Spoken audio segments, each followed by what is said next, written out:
হাতিয়ায় পরিবার পরিকল্পনা এবং মা ও শিশু প্রজনন স্বাস্থ্যসেবায় নিয়োজিত ফেড ভলান্টিয়ার কর্মীদের হঠাৎ চাকরিচ্যুত করায় তাদের পুনর্বহালের দাবিতে মানববন্ধন করেছে ফিফিভি কর্মীরা।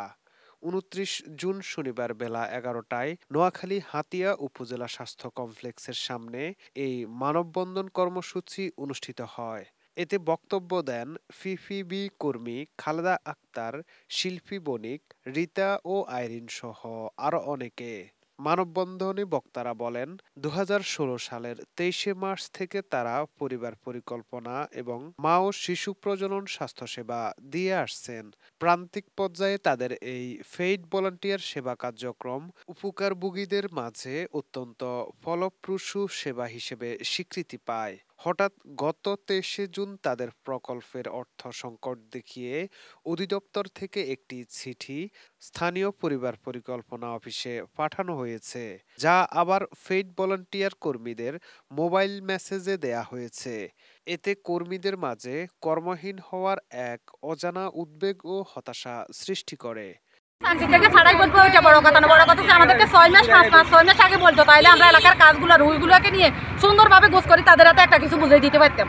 এখন তো আমাদের রুলগুলো সবগুলো এলোমেলো, তাই আমরা সংসারের কাজ রাখি কি এই জায়গাটা আমাদের কিছুই বলে না তারা।